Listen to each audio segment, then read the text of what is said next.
We are live, and it is Thursday, April the 11th. NBA season is winding down, just a few days remaining, NHL as well. But we also have plenty of Major League Baseball on a daily basis, and the playoffs for hockey and NBA are right around the corner. In fact, we're going to take an advanced look at the NBA playoffs later in this show with the chart master himself, Ralph Michaels. Also going to have Marco D'Angelo on here in a moment to start off with some NBA and MLB, some nighttime action here for Thursday. Teddy's going to talk a little women's hoops for what bettors learned. I'm intrigued by that, to say the least. And Ralph also, after that NBA, before the NBA chart, he's going to look at some NHL and MLB. So lots of actionable daily sports here. And oh, by the way, rumor has it we have a Tony Finn sighting as well, because he is the $2 capper at sportsmemo.com. Don't forget about $2 Tony at Sports Memo. Before we get to that, though, let's start with WagerTalk.com, and we'll bring on one of the co-founders, Marco D'Angelo. Marco, welcome to the show. Hope you have been doing well, my friend.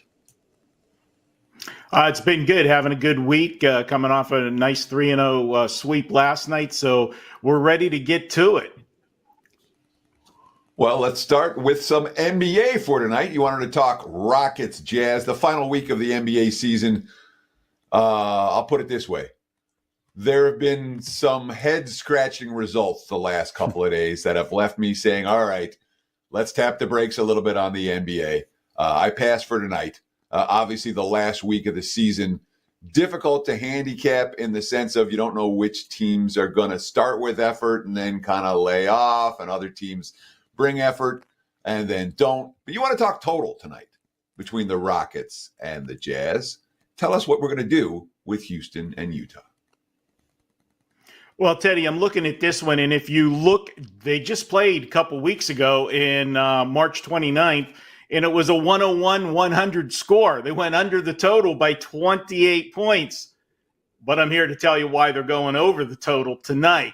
And this is a spot where you talk about the end of the season in the NBA. I like to look those final few games when you get a matchup of two teams that have nothing to play for. They're eliminated from the playoffs. So what are you going to have?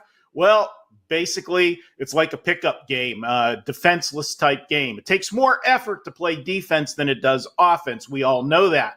So if you're going to have teams mailing it in, they're mailing it in on the defensive side of the ball. And if you look, when they had that game a couple weeks ago, things were much different for the Houston Rockets. That was their 11th win in a row, and they were knocking on the doorstep of making the playoffs. Well, after that win over Utah, they ran into the buzzsaw of three playoff teams named Dallas, Minnesota, and Golden State, and that ended that run for them having a chance to be in the playoffs. So now they enter this one with nothing to play for but pride. And if you look, 4 of their last 6 opponents have shot 51% or more against them. Utah, 4 of their last 5 have shot 53% or better. I'm going to go to the over tonight, and here's a stat for you. Houston's playing their 8th game in 14 days. When they have done that this year, played 8 or more games in a 2-week period, they have gone over the total 12 of 15 times, and the average score in those games, Teddy, 238 points. We're going over tonight. So when we look at the Utah Jazz full season, we see all these terrible defensive stats and decent offensive stats. We look at the Utah Jazz right now. They won't have Colin Sexton tonight. They won't have Jordan Clarkson tonight. So I don't know who they're going to have playing the point, but it's no veteran. Lauri Markkanen's obviously out, and he's not alone in that. John Collins not going to play tonight. Can Utah, I guess the appropriate word here is, can Utah bring their fair share of points to the equation this evening, and with a roster right now that's severely shorthanded and very limited? Obviously, Teddy, they are shorthanded, and I saw that. But again, that also means who's playing defense on the other side of the coin too, where a lot of easy buckets for the Rockets with some miscommunication on the defensive end as well. Again, with nothing to play for on the line, this is one of those ones where I just think both teams go up and down, and you've got the Utah Jazz. This is their final home game, so I think they're going to want to try to put on some kind of show for whatever fans do show up in the building for the game tonight. Marco D'Angelo talking a little NBA here, final week of the regular season. And Marco, I agree with you. I always kind of look for a reason to play the more meaningless games over because I think you do need intensity, like you said, for defense. These guys can all score in their sleep, and they're also looking to pad their stats late in the season. So it's kind of a default setting for me for these last week games whenever the situations arise. You're watching Wager Talk Today live here noon Eastern on Thursday. We archive the shows 24/7 afterwards. If you're watching the replay, please comment below. Let us know who you like tonight in the NBA and MLB on Thursday. I am Steve Merrill, filling in for the Prez. He'll be back on Monday. It's me and my co-host Teddy Covers today on Thursday and Friday. So it's a little bit of a Canadian free zone, but don't be worried. We're covering a little NHL with Ralph Michaels in a moment. He'll be our resident Canadian today. But Marco, before we get you out of here, I got to ask you about your Pittsburgh Pirates, your red-hot Pittsburgh Pirates. And look, this team won a game. What was it? What? Oh, no, the Reds game got rained out. Never mind. Sorry. A different game got rained out. Never mind. So, Marco, Pirates play tonight against the Phillies, Dan's Phillies. By the way, I broke this game down on the MLB show, which is on the channel right now, so you guys can watch MLB. Adam Trigger has 2 daytime plays. I've got the 2 nighttime games, so be sure to watch the MLB show. Went up early today with the daytime action. But, Marco, I pointed out that your Pirates won 61 games a couple years ago. Then they won 62 games, or maybe it was 60 and 61, one way or the other.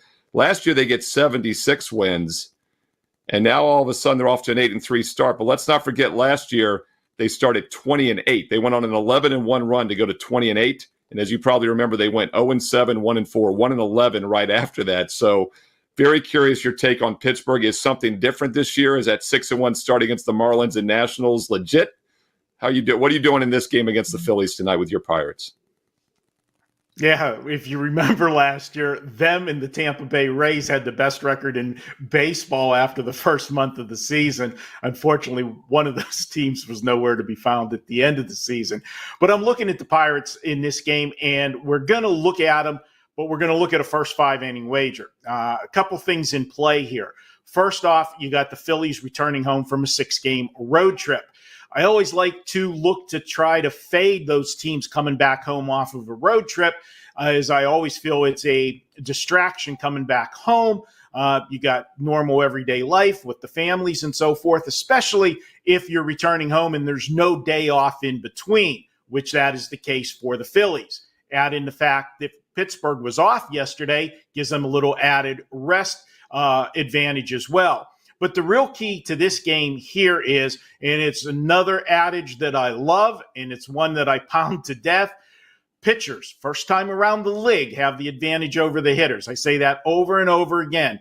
And the Pirates have Jared Jones on the mound. Now, he's had 2 starts so far, and in those 2 starts, he's gone a total of 11 2/3 innings. His strikeout to walk ratio, and I'm old school, everybody loves the advanced metrics and everything. I look at simple things, and his strikeout to walk ratio is 17-2 in those 2 starts. That's real simple for me. That tells me he has full command of all of his pitches, and with that many strikeouts, he's fooling the hitters. That's exactly what you want a pitcher to do. And because this play is surrounded around him, why do I want to involve the Pirate bullpen? Something that hasn't been so good this year. They've blew a couple games. Make it a first 5-inning wager. And then we're dealing, starter to starter. And I'm going to go ahead and take Jones in this one. First 5 innings, take the Pittsburgh Pirates. You're getting some plus money on that one. And we can call it a day early after the 5th inning, hopefully with a win at plus money. So, is this Pittsburgh as a bet on team right now? Is this Philly as a bet against team right now? Or is this just, we like this starting pitcher, we don't like the spot for Philadelphia? It's a 1-game scenario as opposed to a broader picture for these 2 squads. Well, first off, Teddy, every game is a 1-game scenario. You take every game on its basis of where you find the advantage. And this particular game, yes, this is strictly, we're playing against the situation for the Phillies, and we're playing strictly on a pitcher. And I know a lot of places, you used to have to always, do you want action? Do you want to specify pitchers? This is one of those instances for the listeners. You definitely want to specify pitchers. You don't have to specify listed pitchers. You just want to specify the away pitcher, and that's Jared Jones, because the whole play is based around him. Yeah, and you might need that first 5 inning because about a 70% chance of rain when this game is tipping off first pitch around, 6:40 Eastern, and about an 80% chance from 9 o'clock Eastern on. So it might not be a full game, but that first 5 has a chance of sneaking in. Teddy had a little foreshadowing there saying this game was canceled because it very well might not play tonight. And once again, that Reds-Brewers game has been postponed at 1 o'clock Eastern today already. And Twins-Tigers already rained out as well. So on a limited MLB card, we've already seen 2 rain outs so far. The Braves are in rain delay right now, so we'll see if that game goes, and we'll see if this game goes tonight. But there are certainly rain issues that we will be dealing with if you're betting MLB on Thursday. Yeah, Marco, you've been on a nice run. You've got an all-access, a 3-0 sweep yesterday on Wednesday, and everyone could get everything tonight from you for $29 at WagerTalk. Tell us about it. Yeah, you can get baseball, basketball, and hockey. We know the basketball has been just absolutely on all season long, and basically the last 2 years with the NBA and college, and NBA the last 3+ years. Number one at WagerTalk and Money One. You can get everything today for $29 over at WagerTalk.com. And, of course, we have some specials going. We have that big 30-day special going, which is the best value for your money. You can pick up 30 days for $239, and you get a bonus 7 days added on to that. So 37 days of action for $239. That is definitely the way to go if you want to save some money with your favorite captain. Yeah, Marco wasn't just hot last night. 3-0 sweep last night, going back the last 3+ months now. He's up 85 units. He's 37 games above 500 in all sports. So you added to it with the 3-0 sweep. Might want to check out Marco D'Angelo tonight on Thursday as well, wagertalk.com.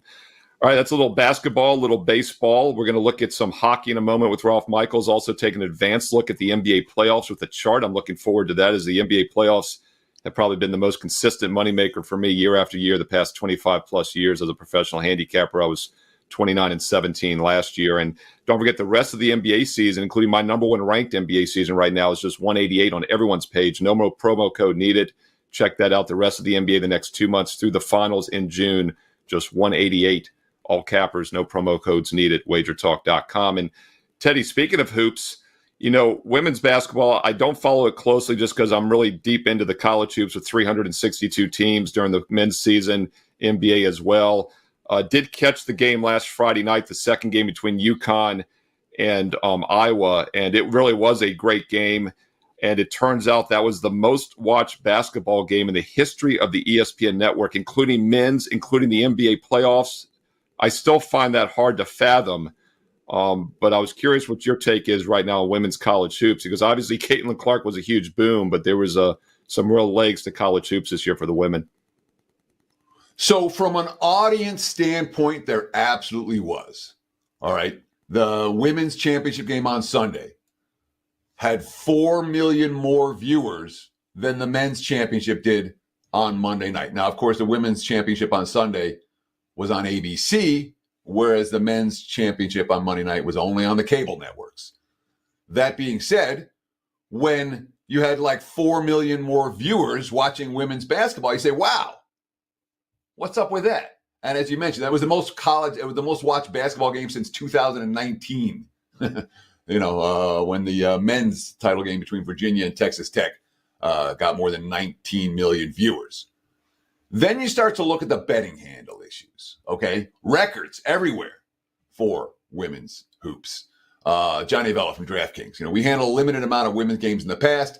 There wasn't a lot of interest because the games weren't being shown. This year, you could have watched many games on national TV. There were great players this year, Caitlin Clark being the number one focus, but there were more players besides her. Of course, the betting handle just follows wherever Clark goes. So ESPN Bet took 20% more bets on Friday's game than last year, 22% at FanDuel. Caesars VP of Trading, Craig Mucklow, said they took double the handle of their previous record. All that being said, with all of these records, how much was the women's championship game bet compared to the men's championship game? Well, South Point, Chris Andrews, quote, the women's final 4 games were similar to a well-bet college football game. They had as many tickets as the men's Final Four game, but they were smaller bets in general on average. So yeah, women's college hoops absolutely went into the mainstream this year. From a betting standpoint, men's is still king, and king by a pretty wide margin. We'll ask Art DeCesar about it on tomorrow's show. Be sure to check back on WagerTalk Today for Friday's edition. Steve? Yeah, really curious about Art's take on that. I was actually anxious last week to ask him what the handle had been like, but now we have the women's Final Four in the book for Friday night and last Sunday since he was last on. So really curious to see what the Westgate's take is on that. It's interesting that you mentioned the numbers beat the men. That's just hard to fathom. And it's been interesting to me also that they've gone to the non-national TV network for the championship game. Now, of course, college football championship's been on ESPN for several years now, so it's not something unusual, but TBS is a little more hidden than ESPN. So it's crazy that they're willing to take a hit like that and have less people watch the men's championship game than the women's. I just find that hard to believe. It's something I never thought would happen. So it's really important to differentiate between ratings and bettings. Ratings are casual people. When an audience gets, when you get huge audience numbers, that's, your grandpa's watching, your cousin's watching, your friend down the street is watching. That's when it attracts a more casual audience. For bettors, I could care less what the ratings are. All right. We watch what we're betting on. We watch the sports we're interested in. We're a different target market. So even though the broader ratings are bigger, were huge this year based on the Caitlin Clark factor, that's a bunch of people that might watch 2 college basketball games this year, or 3, or 1. As bettors, we're in a very different category. And from a betting standpoint, the women's tournament, still nothing compared to the men's tournament, despite what the talking heads are saying. Yeah, the surest bet is that next year's Final Four women's will have a lower rating, 100% guaranteed lock without Caitlin Clark in it for sure. So yeah, a lot of that it brings me back to NASCAR. Years ago, I started handicapping NASCAR 20 years ago, did extremely well with it, was excited to bring it to market, and it never took. And that has also been an example of a Sunday afternoon sporting event that a different group of people watch. And a lot of the NASCAR crew has never been a betting crew. They might bet football, they might bet basketball, but it's never translated to the betting markets either. So it reminds me a lot of NASCAR races that are on at 3 o'clock Eastern. It's ironic the women's championship game was also a Sunday at 3 o'clock Eastern. All right, let's bring on Ralph Michaels. And Ralph, we're going to look at all 3 different sports with you, and not women's basketball. But we're going to look at a little MLB, NHL, and NBA at the end here. But welcome. The pen is in the house. And let's start off with some MLB. Now, the Cincinnati Brewers game was rained out. Some other games look like they're being rained out as well. Just your initial thoughts maybe on baseball season, then we'll move on to your NHL play and also the NBA playoffs. Steve, I'm going to throw you for a loop. I'm with Teddy. I've passed the NBA almost every day this week, but my son sent me his free play, so I'm just going to share that with you because going through it, I did like it. And it's the Golden State Warriors minus 7.5 for the first half. He writes the Warriors are in the 10 spot. They're half a game behind the Lakers. They're 1 game behind the 8 spot to try to get there. But you look at the Warriors offense and defense. They won 9 of their last 10 games. The only straight-up loss was against Dallas, where they had no rest and they were a dog.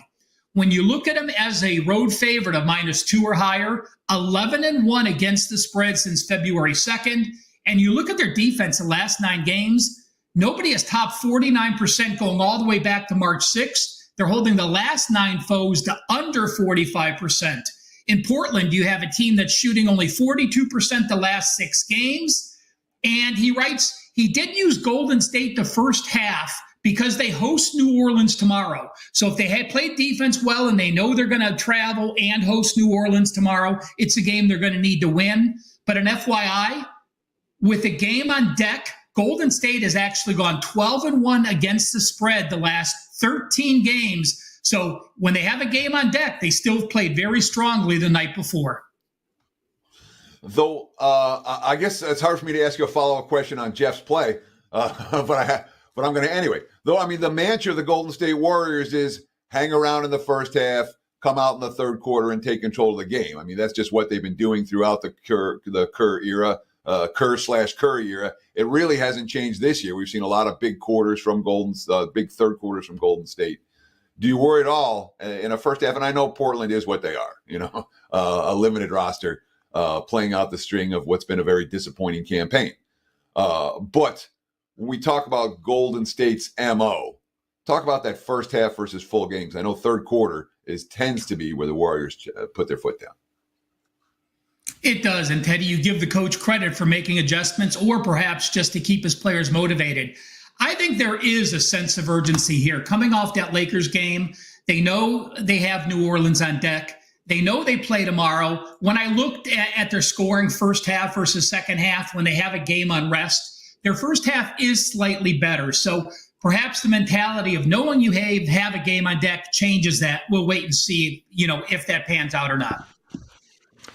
Yeah, once again, there's 2 to 3 games remaining for everybody. There's a handful of games tonight. What do we have? 5 games tonight. So 10 teams playing tonight, but then every team plays tomorrow and Friday night.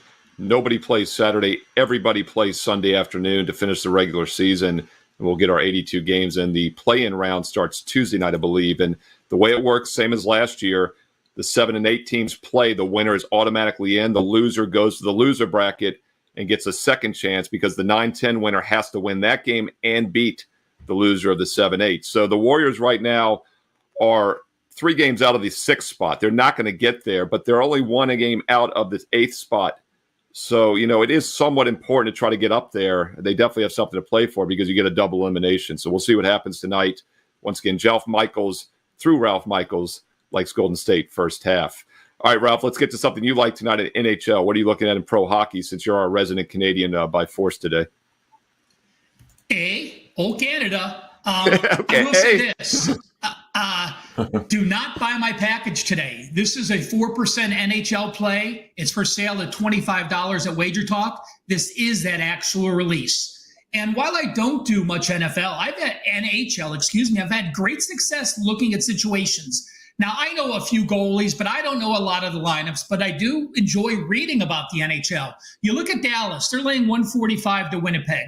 Dallas is currently the number 1 seed in the West. Winnipeg's number 4. They're pretty set with that. But Dallas has come out and said, when you look at the Stars coach, this quote, "We've risen to the occasion when we played in elite teams recently. I like where we're at, but you always wonder how it's going to translate when one of those teams is in a 7-game series," talking about the playoffs. DeBoer also said, any of these deep season runs, the one constant has been veteran leadership in the room. This group has that in spades. It's as much as any coach, any team that I have ever coached.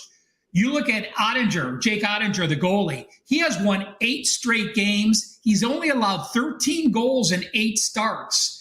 And in 1 start against Colorado, where Dallas was a dog, he gave up 4 goals. So he gave up only 9 goals in his other 7 starts. By the way, when they were a dog at Colorado, they ended up still winning that game 7-4. If you look at the NHL teams, the Dallas Stars are the number 1 most profitable team as a favorite of -140 and higher. They've gone 32-10. And I look at the Jets, and yes, they come in having won 4 straight games, but this Jets team, prior to those 4 wins, lost 6 straight games. And the Stars have dominated this team, winning all 3 this year by a combined 8-1 score. And they have won 8 of the last 9 in this series at home. Not only do I have Dallas at -145 as a 4%, I will likely take a look to drop a little bit on them to win the Western Conference. You could find them at +450, or to win the Stanley Cup. You see them at +850. They're 8-1 at FanDuel. They're +850 at DraftKings. So I'll be looking at Dallas Stars. Will be a rare future play for me in the Stanley Cup. Dallas Stars in the future market, perhaps Dallas tonight as well. Ralph, I'm really interested in looking at this NBA chart. You've got NBA data long-term by round. Let's put it up there. Let's talk about it. This, to me, is fascinating. I can't wait to pick your brain on this one. Well, I'm just going to say this, guys. The middle green line that you see, take a look at round 1 of the playoffs the last 5 years. And why did that leave out 2019? Because there was no home court edge. That was the bubble year. So totally different response in that. Round one, over-unders, the over's 46.7%. Round two, 46.1%. Round three, 44.8%. In the finals, over-unders, 40.7%. So does it make sense? Absolutely. Every round gets a little bit tougher, and the unders keep performing better. Take a look at the very bottom of the chart. Look at home favorites in the playoffs. Round one, home favorites, 59.3%. Round two, 54.7%, and 50% the next three. Does it make sense? Absolutely. The further you get into the playoffs, the less your home court advantage matters. But maybe don't let your friends bet many overs. Don't let your friends bet NBA playoff home dogs. The very bottom line. Round one, playoff home dogs, 31.7%. Round two, 40.9%. Round three, 26.7%. And in the finals, home dogs are 0-5. And if you see in between the green line and the blue, I put what series game number 1 and series game number 7 is. Again, this doesn't surprise anyone, but look at the blue line. Game 7 since 2007, 33% over-under in round 2, 0-3 in round 3, 1-6 in round 4. So game 7s in round 1 do not mean nearly as much. Game 7s since 2007, rounds 2, 3, and 4, 6 and 15, 7 and 21, over-under, 75% to the under. This is a great chart, Ralph. It's fascinating, and it has a bunch of really good information on it. Can we pop it back up real quick, Dan, so I can ask Ralph the question that I wanted to ask on it, which is when we look at the very bottom line, and I know Steve's got some follow-up questions as well on this chart, but the very bottom line, we're talking about home dogs have been a disaster, ATS.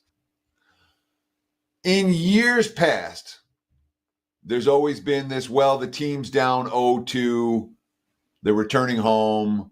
There's a lot of betting market support for that team down 0-2, returning to their home floor. And I don't have the numbers in front of me, but I'm pretty sure they've done awfully. How much of this is that? How much of this is the 0-2 teams getting smacked at home in game 3 or failing to cover spreads in game 3? And how much of this is just the home dogs are just outclassed at this time of year? A little bit of both, Teddy. When I looked at the home dogs, I did not have that mindset. Isn't it funny? No matter how many times you're handicapping, until you actually can see the visualization, I don't think about fading home dogs in the NBA playoffs as a general rule. But I'll tell you what, I am going to post this on Twitter tonight. I will be posting a guide by Monday as well, talking about the zigzags, talking about teams that lose game 1 as a home favorite. I'll be running a bunch of those scenarios, good or bad, giving you the results. I'll make sure to send it out to you guys, and everyone can go to my page as well, Monday at WagerTalk.com. And I will be running any of those scenarios. If there's anything anyone wants to see, put it in the show notes here or tag me at Twitter at CalSportsLV, and I'll run that data for the NBA playoffs as well. Yeah, once again, comment below. If you're watching the replay here on YouTube, comment below in the archive comments, and Ralph, we will dig through it and include that. Ralph, I got a suggestion. Teddy always says the zigzag doesn't work anymore, the blind zigzag. I agree. I always say the modified zigzag is what you have to use. So some parameters such as maybe Class A teams off a loss, off a blowout loss, situations like that I think would be very interesting for the zigzag research. I want to clarify real quick on this chart. I think you have the years just bumped 1 year wrong, correct? Because 2020 was the bubble year and you're missing 23. I just want the viewers to realize no, that's that. 2019/20. You know how it's a day, that's 2019/2020. Yeah, so it was a 20.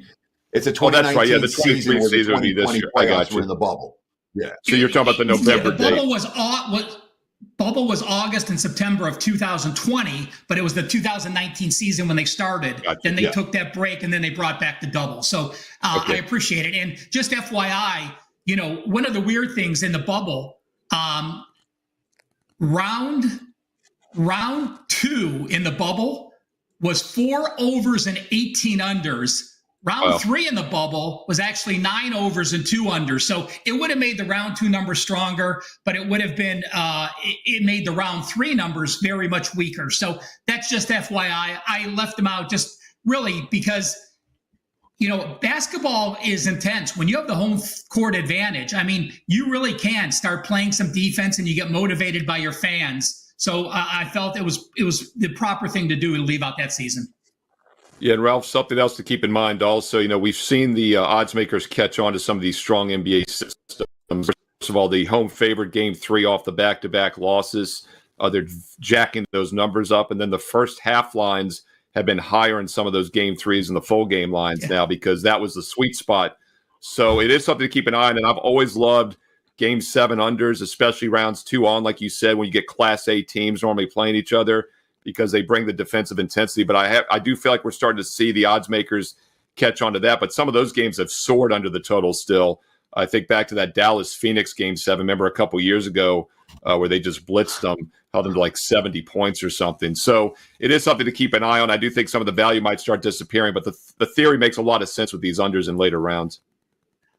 I will say this real quick. I just ran it while you were there. This is going back to 2018 in the playoffs. If a team lost as a home favorite, it doesn't matter if they're home again, just the next game. In round 1, they've gone 28-12, 70% against the spread. But in round 2, they've only gone 13-14, 48.1 against the spread. So keep that in mind. Playing a team off a loss and a home favorite has worked in round 1. Round 2 and 3, basically 50-50. It makes sense, Teddy, because they're obviously a superior team in round 1. They're playing a much weaker opponent probably, so they're due to bounce back. I guess that would be my logic. Yeah, in theory, that's what makes sense, is that, the better team loses, and then the better team says, all right, we woke up now. Great stuff, Ralph. Really an excellent chart. I look forward to seeing the rest of your NBA playoff content. What else do you have to promote or tell us before you leave? Well, NBA playoffs, again, part of the reason I've had success is having this database and having it run. The last 2 years, I'm 70-41, 63% in the NBA playoffs, top 4 each of the last 2 years in profit. Take advantage of the NBA playoff special available on anyone's page. Likely not going to have any more games in the regular season. But again, sign up now. So as soon as I start loading any playoff data, you'll get them. You don't need to wait till the playoffs start to start getting some of those matchups and selections. Yeah, it's not a coincidence. Ralph Michaels, Teddy Covers, myself, Steve Merrill, we've all done extremely well in the playoffs for decades. We've been doing this since the 1990s, and a lot of situational analysis that works continues to work. And it really is a great time to handicap. We're getting head-to-head matchups for 5, 6, 7 straight games. Odds makers over-adjust, under-adjust to one-game reactions on both the sides and totals. And it really does set up consistent winners. And once again, as Ralph said, every capper right now, the rest of the NBA, you can get Ralph, you get myself, and Teddy. Get all 3 of us for just $188 each. That's just over $3 a day for the rest of our NBA season. So why not load up with all of us and make some serious money the next couple months in the NBA?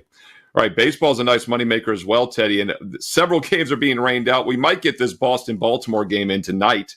I broke it down as well in the baseball show along with that Pittsburgh-Philly game, so check out the baseball show later here on the channel, and I'm going to get your take as well on this Red Sox-Orioles game. Absolutely. Big game breakdown time. And let's talk about Boston and Baltimore. We had a starting pitching mismatch yesterday. The Red Sox won the first 5 innings 5-0, and they lost the game 7-5. It's not always about starting pitching, and there's no mismatch today. Last year, we talk about home field edges that don't exist. The Red Sox had no home field edge. They went 39-42 at Fenway. They went 39-42 on the highway, and yet every time you backed them at home, you got 30, 40 cents, the worst of it. Okay, I have no problem fading Boston at home. Boston overachieved fairly dramatically on the first road trip of the season. They went 7-3 to open the campaign out west. That said, it was 6-1 against the A's and the Angels. Okay, maybe they can beat the bad teams. But when they played decent opposition, they played 6 games against playoff caliber foes. They're 2-4 in those games. This is not a team that I expect to step up in class particularly well, particularly against their divisional rivals. Boston's already got injury concerns. They certainly have bullpen concerns after yesterday's disaster from the pen. Baltimore's the better of these 2 teams. All right, their bats are heating up. All right, and they're really heating up. They're tacking on runs in situations. Obviously, 2 big innings yesterday. From a starting pitching standpoint, Grayson Rodriguez is real good. Garrett Whitlock is no innings eater. That means lots of Boston bullpen again tonight. It's not a bullpen I trust right now. And the price is very reasonable with the Orioles. Basically a pick 'em. I mean, what, 115, 120? If I'm playing, I'm laying. Baltimore is better than Boston. There's your big game breakdown. Back to you, Mr. Merrill. Yeah, it's appropriate. We've come full circle talking about Marco's Pirates, who are maybe an up-and-coming team that struggled in the years past, to once again my Baltimore Orioles as a child, who were a bottom feeder a few years ago, but the best moneymaker in sports, maybe all of sports the last several seasons, from betting the money line, and they look pretty strong again this year. Rodriguez, an interesting starter tonight. I talk more about this on the baseball show, but this guy throws mid to high 90s and has a curveball. Sometimes, the location is dicey, but he's been pretty strong so far this season. Fun pitcher to watch tonight for the Orioles, another young talent that they have. I think he's like only 24 years old. All right, that's a big game breakdown baseball style. We're going to look at some more baseball in a moment with Tony Finn. But first, I got to talk NBA with Tony Finn, because when I joined WagerTalk 3.5 years ago, one of the first shows we all did together was the NBA Daily Show during that bubble. It's ironic that we were talking about the bubble of 2020. It was Teddy, myself, Tony, Rob Vino, and Ski Profit. And there's some great archive videos still on the channel. You can go back and watch those when you're going down that deep YouTube rabbit hole. And speaking of rabbit holes, Tony, welcome to the show. Always great to see Thank you. You are the $2 capper, by the way. You've got a strong baseball best bet for tonight at Sports Memo for just $2. We're going to talk a daytime game with you in a moment. But let's look at some NBA tonight. Knicks-Celtics, the best team in the NBA is a home dog. I think this kind of epitomizes how tricky it is to handicap the final week of the NBA season. Obviously, the Celtics have clinched everything. Eastern Conference, number one seed overall in the entire playoffs. And I think the odds are reflecting that tonight with the Knicks as a 2.5-point road favorite. I couldn't agree more. I think it's spot on. I think the line speaks volumes. In many cases, during a season, an overnight or a line just hours before a game can speak to the game and how most, at least the experts, the odds makers, see it playing out. Clearly, the Celtics at full strength are not just the best team in the league. Their lead, or at least the edges they have, are capped. If you think about it, this is a team that has a net almost. That's one of the best. They have of Holiday, the extension of that. I thought that spoke volumes too about this team, where their focus is. This team that they have, this gathering of bodies and talent and skill sets, look to be pretty dominant for years to come. But let's be honest, tonight's game is all about just staying, really from here until the bracket starts, or NBA title tilt tournament is in action. It's about staying healthy. And they've done a pretty good job the last couple of weeks. They've been, as you guys, I've heard you say, Steve, dicey. They're a dicey team to play on, unless you know exactly who's playing, who's not playing. And even if they're playing at full strength, are they into the game?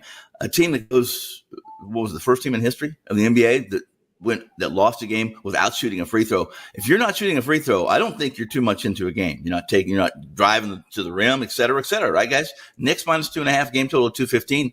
I think at this point in time, the Knicks are the team that are going to be playing hard tonight. I don't know about you guys. So certainly, if you watched Boston-Milwaukee the other night, the Celtics were a step slow the whole game. They brought nothing. All right, and it showed on the floor, and the Bucks were able to take care of business in that contest. Yeah. That said, the Celtics are 35-3 at home this year? This is a home court that they've taken very, very seriously. And Boston's also been, I'm not going to say exceptional, but real good off a loss, like the one they just suffered. This is a scenario in which all they got to do is win the game to cover the point spread. And the other thing, the Celtics have been really good. They've been really good at winning games when Brown's been sitting. They've been really good at winning games when Tatum's been sitting. We don't know if either of those guys is going to suit up tonight. But right, how confident are you that Boston just lays down here? Because I'm not confident at all that the Celtics are going to lay down off a loss. Well, I think it would be foolish of me to say I'm overly confident that Boston's going to lay down. But in this situation, it's possible. You're right, Teddy. Their starting five might not be. Starting five might be sitting. Everybody's got some kind of a designation, of that starting five. And it wouldn't surprise me if three of them are sitting again. They're set. They want to just stay healthy. Now, the Knicks, we know what Coach Thibodeau is going to do, don't we? If he has to play his 5 starters for 48 minutes to win this game, Coach Thibodeau is going to do exactly that. So I want, at all costs, Thibodeau is going to play to win tonight. And I think after tonight, if he wins, I think he still believes he has a chance to get that number 2 seed. Am I wrong? Against a Milwaukee team that's pretty damaged right now. And if he wins tonight, then I think they're a game out. And then it could be even more. I think what happens when Milwaukee gets tonight or tomorrow. But that said, I'll take Thibodeau and basically I pick him playing his first 5 with Anunoby back. With Anunoby back tonight, I don't know that he can play 48 minutes, but if Thibodeau says you're going to do it, you'll see him out there. Yeah, the playoff picture is wide open in the East right now. I mean, you're talking about the Knicks, a game and a half behind Milwaukee for the 2 seed, but they're also just 2.5 ahead of Philly, who's in the 7 spot. Not likely that would happen, but they could end up tied, I believe, still at the end of the season. So the Knicks have a little bit to play for to avoid falling to the 7th seed, which isn't likely, obviously, being 3rd right now, but about a game separating all those teams in the middle. And I also think there's probably something mentally to beating the best team in the NBA heading into the playoffs, so it would look like New York's a little more focused. Yeah, Boston right now has 10 guys that are either listed as questionable or out on the injury report. The Knicks have 1, Julius Randle. So it's a night and day in that regard. And the Knicks are currently a 2.5 to 3 point road favorite. That line is climbing, by the way. It's hit 3 now in some spots. All right, Tony Finn, you've got a strong $2 baseball best bet for tonight at sportsmemo.com. I recommend everybody check that out. Give us a little free taste here on the daytime card. Where you want to go? Astros, Royals? Yeah, let's talk a little bit. Like you mentioned already, Steve, you guys talked about a short card. It is not only a short card, there's only 2 games really tonight. And you mentioned one of those could be rained out, right? So Royals, Houston, how about the start of the season for these 2 teams? I would say that I think a group of us would be, if you told us in January that the Astros would be in the last place and that the Royals would be knocking on the door for first place, albeit small sample size, still early. The Royals have been outside of the starting pitching for Houston, which I think has been pretty good, although they're damaged and, licking their wounds and trying to find pieces to plug in. The Royals have been better. Singer, absolutely, has been better than Brown. If you look back last year, last second half of the season, Brown was all but miserable, unbackable. In fact, play against blindly almost, where Singer was almost the same thing. Singer had a really bad season last year. Overall, he's been a disappointment, but he's playing to his form, to his hype right now. If you look at his numbers, you look at his line, he's had some success against this Houston lineup as well. Whereas Brown, albeit again, both of these small sample sizes, has been hit pretty hard by the Royals. As far as motivation, as far as momentum, as far as posture, form, I don't know how you don't. I don't know how, if you're in this room, I don't know how you're not backing Kansas City as a small home dog against Houston. So, I mean, I have 2 follow-ups here. One has to do with this line, because this line does stand out. All right, why are the Royals dogs here? Is this all based on preconceived notion before the season started of how good these teams are, and how much of this is Houston to avoid the sweep? Because I mean, they didn't do it against the Yankees; they were able to do it against the against the Rangers. Is this more of an avoid the sweep, or is this more of a Houston's the better team? I mean, why is the number where it is? Because this is certainly, if you're looking at current form, this number's a bit of a head scratcher. No, I mean, yeah, right, Teddy, you're right. I mean, much like you two were discussing earlier, when it comes to avoiding a sweep, I put that in the same classification or category as you were talking with zigzags in basketball, right? Zigzags are unnecessary now. They have dispensers. You don't need zigzags. So I'm also feel the same way about sweeps in baseball. This is a game. Today's a game. It's a game, one game. Whether Kansas City had won 20 straight, Houston won 20 straight, I'm not going to give a team an edge just because, in a game that's a coin flip, avoiding the sweep. No, this has to do with what you said. It's preconceived. It's public. Houston's a public team. Kansas City is a public team. A public team has lost 100 games in a row 100 times, right? I'm exaggerating, obviously, but they haven't been good since their World Series win in 15.